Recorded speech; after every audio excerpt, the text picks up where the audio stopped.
ವಿದ್ಯುತ್ ಖಾಸಗೀಕರಣ ವಿರೋಧಿಸಿ ಜೂನ್ 22ರಂದು ಬೆಂಗಳೂರಿನಲ್ಲಿ ಬೃಹತ್ ಪ್ರತಿಭಟನೆ. ವಿದ್ಯುತ್ ಖಾಸಗೀಕರಣ ಕೈಬಿಡುವಂತೆ ಜಿಎಂ ಸುರೇಶ್ ಆಗ್ರಹ. ಜಿಲ್ಲೆಯಿಂದ 500 ವಿದ್ಯುತ್ ಗುತ್ತಿಗೆದಾರರು ಹಾಗೂ ಕಾರ್ಮಿಕರು ಭಾಗವಹಿಸಲಿದ್ದಾರೆ. ರಾಜ್ಯದಲ್ಲಿ ವಿದ್ಯುತ್ ವಿತರಣಾ ಪರವಾನಗಿ ಕೋರಿ ಟಾಟಾ ಪವರ್ ಕಂಪನಿ ಸಲ್ಲಿಸಿರುವ ಅರ್ಜಿಯನ್ನು ಕರ್ನಾಟಕ ವಿದ್ಯುತ್ ನಿಯಂತ್ರಣ ಆಯೋಗ ತಿರಸ್ಕರಿಸಬೇಕೆಂದು ಆಗ್ರಹಿಸಿ ಕರ್ನಾಟಕ ರಾಜ್ಯ ಅನುಮತಿ ಪಡೆದ ವಿದ್ಯುತ್ ಗುತ್ತಿಗೆದಾರರ ಸಂಘವು ಜೂನ್ 22ರಂದು ಬೆಂಗಳೂರಿನ ಸ್ವಾತಂತ್ರ್ಯ ಉದ್ಯಾನವನದಲ್ಲಿ ಪ್ರತಿಭಟನೆಯನ್ನ ನಡೆಸಲಿದೆ ಎಂದು ಸಂಘದ ಜಿಲ್ಲಾ ಸಮಿತಿಯ ಅಧ್ಯಕ್ಷ ಜಿಎಂ ಸುರೇಶ್ ತಿಳಿಸಿದರು. ನಗರದ ಜಿಲ್ಲಾ ಕಾರ್ಯನಿರತ ಪತ್ರಕರ್ತರ ಭವನದಲ್ಲಿ ಕರೆದಿದ್ದ ಪತ್ರಿಕಾಗೋಷ್ಠಿಯಲ್ಲಿ ಅವರು ಮಾತನಾಡಿ, ಅಂದು ಸಂಘದ ರಾಜ್ಯಾಧ್ಯಕ್ಷರಾದ ಸಿ ರಮೇಶ್ ಅವರ ನೇತೃತ್ವದಲ್ಲಿ ನಡೆಯಲಿರುವ ಬೃಹತ್ ಪ್ರತಿಭಟನೆಗೆ ಜಿಲ್ಲೆಯ ಗುತ್ತಿಗೆದಾರರು, ಗ್ರಾಹಕರು, ರೈತರು ಹೆಚ್ಚಿನ ಸಂಖ್ಯೆಯಲ್ಲಿ ಭಾಗವಹಿಸಿ ಯಶಸ್ವಿಗೊಳಿಸಿಕೊಡಬೇಕು ಎಂದು ಮನವಿಯನ್ನ ಮಾಡಿದರು.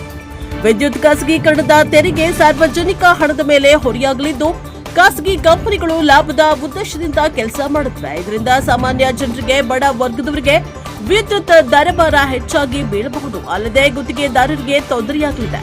ಇದರಿಂದ ಸಾವಿರಾರು ನೌಕರರ ಉದ್ಯೋಗ ಭದ್ರತೆ, ಸರ್ಕಾರಿ ಸೇವೆಯ ಸ್ಥಿರತೆ ಮೇಲೆ ಪರಿಣಾಮ ಬೀರುವ ಸಾಧ್ಯತೆ ಇದೆ. ಖಾಸಗಿ ಕಂಪನಿಗಳು ನಗರ ಮತ್ತು ಲಾಭದಾಯಕ ಪ್ರದೇಶಗಳಿಗೆ ಮಾತ್ರ ಸೇವೆ ನೀಡುವ ಸಾಧ್ಯತೆ ಇದ್ದು, ಗ್ರಾಮೀಣ ಹಿಂದುಳಿದ ಪ್ರದೇಶಗಳು ನಿರ್ಲಕ್ಷ್ಯಕ್ಕೊಳಗಾಗುವ ಸಾಧ್ಯತೆ ಇದೆ. ಆದ್ದರಿಂದ ವಿದ್ಯುತ್ ಖಾಸಗೀಕರಣ ಕೈಬಿಡಬೇಕು ಎಂದು ಒತ್ತಾಯಿಸಿದರು. ಜಿಲ್ಲೆಯ ಗ್ರಾಹಕರು, ಸಾರ್ವಜನಿಕರು, ರೈತರು ವಿದ್ಯುತ್ ಖಾಸಗೀಕರಣ ವಿರೋಧಿಸಿ ಆಕ್ಷೇಪಣೆ ಸಲ್ಲಿಸಬೇಕು ಎಂದು ಮನವಿಯನ್ನ ಮಾಡಿದರು. ಪ್ರಧಾನ ಕಾರ್ಯದರ್ಶಿ ಭಾನುಪ್ರಕಾಶ್ ಮಾತನಾಡಿ, ವಿದ್ಯುತ್ ಖಾಸಗೀಕರಣದಿಂದ ಗುತ್ತಿಗೆದಾರರು, ಕಾರ್ಮಿಕರು ಬದುಕು ಬೀದಿಗೆ ಬೀಳಲಿದೆ. ಗ್ರಾಹಕರ ಮೇಲಿನ ಹೆಚ್ಚುವರಿ ಆರ್ಥಿಕ ಹೊರೆಯಾಗಲಿದೆ. ಸಾರ್ವಜನಿಕರು, ಗುತ್ತಿಗೆದಾರರು, ಕಾರ್ಮಿಕರ ಹಿತದೃಷ್ಟಿಯಿಂದ ವಿದ್ಯುತ್ ವಿತರಣಾ ಕ್ಷೇತ್ರ ಖಾಸಗೀಕರಣವನ್ನ ಸಂಪೂರ್ಣ ಕೈಬಿಡಬೇಕು ಎಂದು ಆಗ್ರಹಿಸಿದರು. ಪತ್ರಿಕಾಗೋಷ್ಠಿಯಲ್ಲಿ ಜಿಲ್ಲಾ ಸಮಿತಿಯ ಉಪಾಧ್ಯಕ್ಷ ಅನ್ಸರ್ ಅಲಿ ಖಾನ್, ಜಿಲ್ಲಾ ಖಜಾಂಚಿ ಎಂಎನ್ ಸಂಪತ್ ಕುಮಾರ್, ಪಿಆರ್ಒ ಮಹದೇವ, ಸೋಮವಾರಪೇಟೆ ಶಿವಪ್ರಸಾದ್, ಸಿದ್ಧಾರ್ಥ, ಜಿಲ್ಲಾ ಕಾರ್ಯಕಾರಿಣಿ ಸಮಿತಿ ಸದಸ್ಯರಾದ ರಾಜು ಕೆಂಪನಪುರ ಹಾಜರಿದ್ದರು. Bureau report Homma Nanjundanayaka, Prajaprabha TV, Chamarajanagar. ಮೂಲ ಉದ್ದೇಶ ಏನು ಅಂತ ನಾವು ತೆಗೆದು ನೋಡಿದಾಗ ಹಲವಾರು ಉದ್ದೇಶಗಳನ್ನು ಇಟ್ಕೊಂಡು ನಮ್ಮ ಈ ಒಂದು ವಿದ್ಯುತ್ ಒಂದು ಇದನ್ನ ನಾವು ಖಾಸಗೀಕರಣ ಮಾಡಲಿಕ್ಕೆ ಬಂದಿದ್ದಾರೆ. ಇದರಿಂದ ನಮಗೆ ತೊಂದರೆಗಳು ಜಾಸ್ತಿ ಆಗುತ್ತೆ ಹೊರತು ಅನುಕೂಲಗಳು ಕಡಿಮೆ ಇದೆ.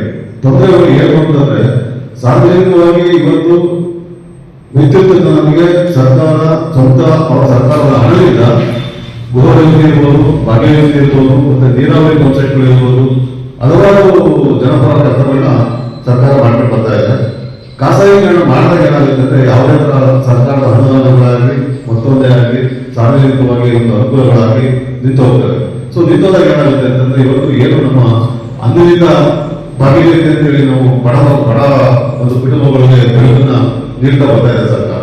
ಸೊ ಇವೆಲ್ಲ ಕಡಿತ ಬರುತ್ತೆ. ಮತ್ತೆ ಇನ್ನೊಂದು ಮುಖ್ಯವಾದ ಉದ್ದೇಶ ಏನು ಅಂತಂದ್ರೆ, ಸರ್ಕಾರ ಇವತ್ತು ದೊಡ್ಡ ಮಟ್ಟದಲ್ಲಿ ವಿದ್ಯುತ್ತೀಕರಣ ಆದಂತಹ ಸಂಸ್ಥೆಗಳನ್ನ ಒಟ್ಟಾಗಿದೆ. ಆ ಎಲ್ಲಾ ಜಾಗಗಳನ್ನು ಆಗಲಿ ಅಥವಾ ನಾವು ಏನಿವತ್ತು ಕಂಪಗಳಿರ್ಬೋದು, ಪ್ರತಿಯೊಂದು ಗ್ರಾಹಕ ಮೆಟೀರಿಯಲ್ಗಳು ಯಾವುದೇ ಇದ್ರು ಅವರು ಖಾಸಗೀಕರಣಕ್ಕೆ ಅವರು ಸೇವೆ ಮಾಡಬೇಕು.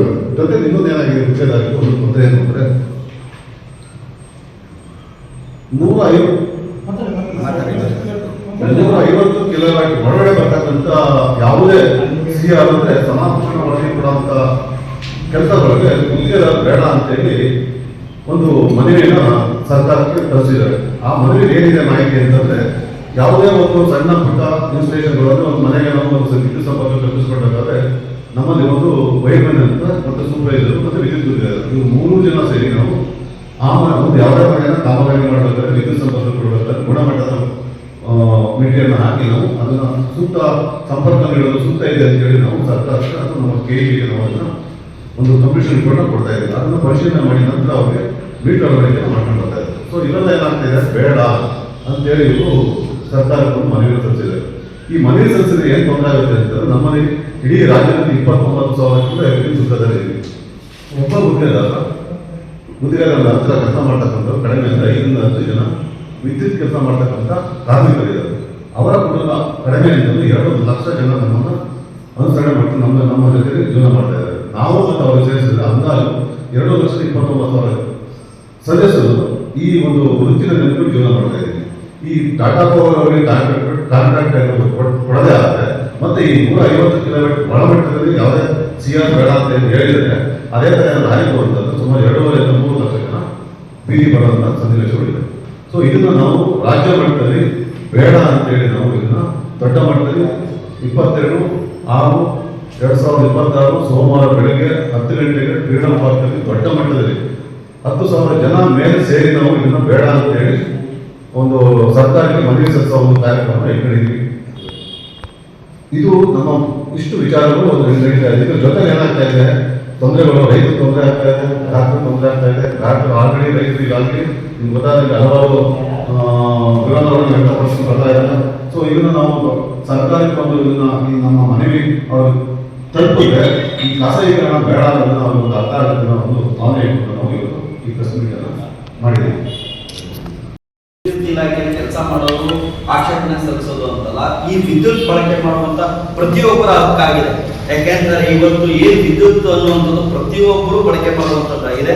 ಆ ನಿಟ್ಟಿನಲ್ಲಿ ನಮ್ಮ ಕರ್ನಾಟಕ ರಾಜ್ಯ ಅನುಮತಿ ಪಡೆದ ವಿದ್ಯುತ್ ಗುತ್ತಿಗೆದಾರರ ಸಂಘದ ರಾಜ್ಯಾಧ್ಯಕ್ಷರಾದಂತಹ ಸಿ ರಮೇಶ್ ಅವರು ರಾಜ್ಯವ್ಯಾಪಿ ಬೃಹತ್ ಜನಜಾಗೃತಿ ಮಾಡುವಂತ ಪ್ರಯತ್ನ ಮತ್ತೆ ಆಕ್ಷೇಪಣೆ ಸಲ್ಲಿಸಲಿಕ್ಕೆ ಕರೆ ನೀಡುವಂತ ಕೆಲಸ ಮಾಡಿದ್ದಾರೆ. ಆ ನಿಟ್ಟಿನಲ್ಲಿ ನಾವು 22/6/2026 ಬೆಂಗಳೂರಿನ ಫ್ರೀಡಂ ಪಾರ್ಕ್ನಲ್ಲಿ ಬೃಹತ್ ಪ್ರತಿಭಟನೆ ಹಮ್ಮಿಕೊಂಡಿದ್ವಿ. ಆ ಪ್ರತಿಭಟನೆಗೆ ಸಾರ್ವಜನಿಕರೆಲ್ಲರೂ ಸಹಕರಿಸಬೇಕು ಅಂತ ಈ ಮೂಲಕ ಕೇಳ್ಕೊತಾ ಇದೀವಿ. ಸಾರ್ವಜನಿಕರು ಆ ಪ್ರತಿಭಟನೆಯಲ್ಲಿ ಭಾಗವಹಿಸಬೇಕು ಅಂತ ಕೇಳ್ಕೊತೀವಿ. 22/6/2026 ಮತ್ತೆ ಚಾಮರಾಜನಗರ, ಗುಂಡ್ಲುಪೇಟೆ ಇದರಿಂದ ಒಟ್ಟು ಒಂದು 5-6 ವೆಹಿಕಲ್ ಹೋಗ್ತಾ ಇದ್ದೀವಿ, 4-5 ವೆಹಿಕಲ್ ಹೋಗ್ತಾ ಇದ್ದೀವಿ. ಇಡೀ ರಾಜ್ಯದಲ್ಲಿ ಒಂದು 10,000 ಜನ ಆ ಸೇವಾ ಒಂದು ವಿಸಿಟ್ ಮಾಡಿದ್ದೀವಿ.